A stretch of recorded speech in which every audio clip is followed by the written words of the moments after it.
Every day, something dramatic happens in the Caribbean that affects our lives. We'll give you the details. We'll give you the facts on Caribbean Perspective with Eddie Frederick. Here's Eddie Frederick. So glad you can join us. St. Kitts and Nevis participated in Caribbean Travel Forum and revealed great plans for tourism. This story takes the lead in today's edition of Caribbean Perspective for Friday, 19th May 2023.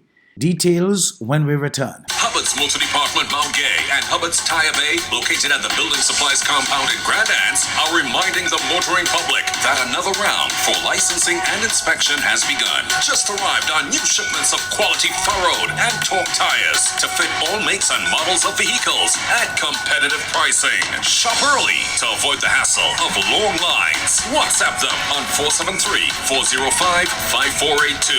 Hubbard's, quality service, affordable prices.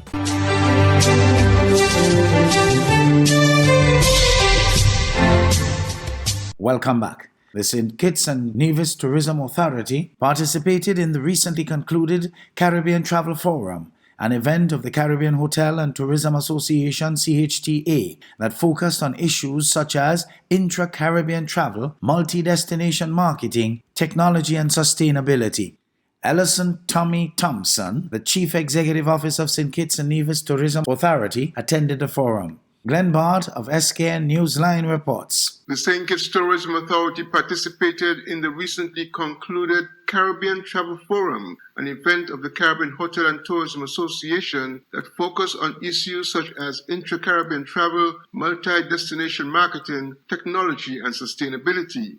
Ellison Tommy Thompson, the Chief Executive Officer of the St. Kitts Tourism Authority, attended the forum. While there, he spoke with London-based Breaking Travel News, commenting on the destination's interactions with travel professionals in the source markets. Well, to the travel professionals, we don't want you to mix us up with the other saints, all right? So it's St. Kitts and Nevis, and in order for us to help the travel trade globally, our salespeople in the North America and also in Caribbean and also in the UK. We do seminars, webinars. We've got salespersons who go out and visit the travel agents. Out of the UK, we're doing 40 persons. This is the 40th year of anniversary of St. Kitts and Nevis. Congratulations. Thank you. So we're bringing 40 travel advisors into St. Kitts and Nevis during the year. So we're making sure that we are getting the travel advisors involved in selling the destination. You also have the opportunity where we give the $200 bonus to travel agents who book St. Kitts and Nevis, and they are getting that $200 once their passengers complete travel to the destination. So it's not just for the booking, it's for a completed visit to the destination. And for those who want to log on to our travel trade program, you can go on to visitstkits.com and register to join our rewards program. Thompson also highlighted the island's upcoming Summer of Fun, which is being promoted as a period ideal for visitors at this time of the year. Glenn Bart reporting for SKN Newsline. Jamaica's Finance and Public Service Minister Dr. Nigel Clarke announced an over 200% increase in the salaries paid to cabinet members and parliamentarians. This he justifies, noting that all public sector leadership have seen massive 200 to 300% increases over time, except for the political directorate, despite being urged to make the public sector more attractive to young minds. Nika Lewis of CVM Live has more. It's been decades since the politicians serving in crucial roles have received a pay raise, despite their permanent secretaries allegedly seeing multiple increases since the 1980s. On Tuesday, the finance minister made the case for the politicians, insisting if the country is to retain or attract the best to service in these crucial roles, it's prudent to improve the salary packages. He says the expert consultants from Ernst & Young agree they remain too far below the shifting pay levels, and as such, For the cabinet minister, payment at $52 above the level of the permanent secretary will result in a salary as at April 1st, 2022 of $17.866 million. With respect to April 1st, 2023, $20.2 million. And with respect to April 1st, 2024, 22.87 million. Madam Speaker, for the Minister of Finance, with respect April 1st, 2022, and I think you'd want me to read them all out, Madam Speaker. April 1st, 2022, 19.2 million. For April 1st, 2023, 21.7 million. For April 1st, 2024, 24.6 million. I'm rounding up to the nearest 100,000. For the Deputy Prime Minister, Madam Speaker, 20.1 million as at April 1st, 2022, 22.7 million as at April 1st, 2023, and 25.7 million as at April 1st, 2024. And in the case of the Prime Minister, for the Prime Minister, Madam Speaker, salary of 22.3 million as at April 1st, 2022, 25.3 million at April 1st, 2023, and salary of 28.6 million as at April 1st, 2024. it's a payday many before him touted, but brushed aside in many cases for fear of earning the ire of the people, long denied increases due to the public debt and deficit. However, recent surpluses in the budget and fiscal prudence has made it possible. He notes the House Speaker will be compensated at the level of the Cabinet Ministers, the Parliamentary Secretary benchmarked at 75% of the Cabinet Minister. For the Member of Parliament, Madam Speaker, who's compensated at the level of 62% of the Cabinet Minister, salary for April 1st, 2022 of 11.1 million, April 1st, 2023, 12.5 million, and April 1st, 2024, $14.2 million. Dr. Clark says previous allowances to include housing and telephone enjoyed by the members will be discontinued effective April 1, 2022. He also insists the judiciary remains the highest paid arm of the government. Nika Lewis, CVM Live.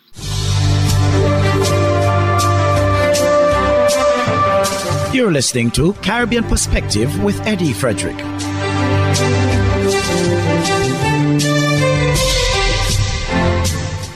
CVM Live reporter Javine McLean gauged reaction from an educator regarding the University of the West Indies' proposed policy to include people of non-conforming genders. The current policy has been under review since it was released last week. Educator Dr. Henley Morgan gave a more neutral response when asked about the new proposed gender policy at the University of the West Indies. The educator noted that the university is not solely a Jamaican institution, but rather an arm of CARICOM. This whilst indicating the university holds races and ethnic groups locally and internationally. Though UWI is part of CARICOM, the laws governing the land are still factors. I believe that the university has to evolve, as it is trying to do, as a global institution, not just at CARICOM, but a global institution. And in that regard, it has to constantly study the trends within the global tertiary educational sector, and it has to seek to modernize its policies. He also indicates the policies have to take into consideration the standards regarding human rights. There's an international code that governs human rights. It's almost universal today. And it's in the wisdom of those who are in charge of the governance, which means policy making at the university, that they are infringing what could be considered local law or international code in terms of human rights. It's within their remit to bring the university in line. As it relates to his stance on the proposed policy, Dr. Morgan says, my stance is very clear, is that in terms of UN principles, in terms of male-female, that's actually within the United Nations, how they define male and female, the sexes and so forth, and also from a theological perspective. Our news team made attempts to get a comment from the university. However, we were informed the proposed gender policy is currently under revision at an executive level. Javine McLean, CVM Live. Antigua's Foreign Affairs Minister E.P. Chet Green has called on his CARICOM colleagues to work collectively to address thorny issues, including regional transportation and the crisis in Haiti. He was addressing the 26th meeting of CARICOM Council of Foreign and Community Relations, COFCO, in Kingston, Jamaica on Tuesday morning. ABS's Garfield Burford reports. The first in-person meeting of the Council of Foreign and Community Relations, COFCO, since 2019, and the second time it is being hosted in Jamaica's capital, Kingston. For Minister E.P. Chet Green, it was an opportunity to address regional colleagues after a year's stint as chairman of COFCOR. His address, though, was not simply a valedictory one with reflections. He also put into perspective continuing challenges facing the Caribbean community. With a common language and shared culture, our region should be closer than we are at present. Unlike other institutions such as the European Union, we are not landlocked, but separated by sea. That's why he says addressing the issue of regional transportation is paramount. In order to achieve CARICOM's pillars of regional integration, it is necessary for us to address this issue of regional travel with the urgency that is required. Our respective member states, along with the Secretariat, need to devise workable plans and solutions to provide affordable air and maritime travel. Another major challenge for CARICOM foreign ministers is the worsening socio-political crisis in Haiti. I am, however, of the firm belief that we must work collectively to devise solutions and address the situation. Ultimately, the decision on the direction that Haiti will forge depends primarily upon its citizens. Therefore, there must be national consensus within Haiti, whilst those of us in the wider region are called upon to demonstrate patience and corresponding or parallel support to allow for the self-determination of the Haitian people. Minister Green also says another unfolding situation thousands of miles away continues to impact the CARICOM region. The Russian-Ukraine conflict still presents a challenge on the global stage, with ever-lingering economic effects on our economies and our livelihoods. As a community, I urge that we continue to advocate for the swift resolution of this conflict before it escalates any further, and to do so since our very lives depend upon it. Minister Green has handed over the chairmanship to Jamaica's Foreign Minister, Kamina Johnson-Smith. I wish to congratulate my colleague, Minister Johnson-Smith, on her assumption of the chair of COFCOR. I've always known you to be an advocate for CARICOM and of its endeavors. I'm assured that your leadership and determination will serve to advance the COFCOR and, by extension, our region. I want to thank you personally, Chet, and also in the role of incoming chair, for your excellent stewardship over the past year, which has left us on sound footing to undertake the critical work ahead of us this year. The Bahamas' Prime Minister Philip Davis comments on the ruling of the Privy Council on the citizenship of children born to single Bahamian fathers. The Davis administration spending the day in Grand Bahama, the venue for its weekly cabinet meeting, as well as the groundbreaking ceremony for that island's new hospital. On the sidelines of that event, Prime Minister the Honorable Philip Davis was asked to comment on the recent Privy Council ruling that children born to unmarried Bahamian men and foreign women are in fact Bahamians. In response, Davis noted that there are some presumptions. Presumption that if there's a birth certificate that has the father's name on it, there's a presumption that he is the father. But there are a lot of issues that has to be worked out. What happens now is that if you were born in the Bahamas and you're able to demonstrate that your father is a Bahamian, then you don't need to apply to become a citizen. You are automatically a citizen, and you just need to apply for your passport as evidence of it if you think you need it. But quite apart from that, once you can demonstrate that your father is your father and your father knows. Now, following the landmark ruling, Labor and Immigration Minister, the Honorable Keith Bell, revealed that there are an estimated 1,500 applications on his desk that seek redress to their citizenship status. When asked if this citizenship issue might affect his government's legislative agenda, here's the PM's response.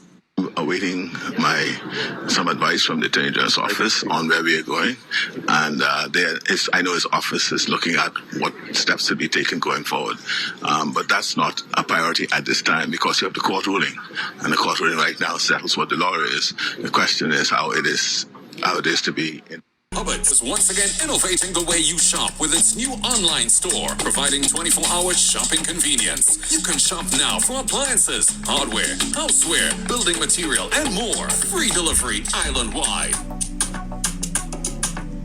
Start shopping now at hubbardshardware.gd. Safe, convenient, reliable.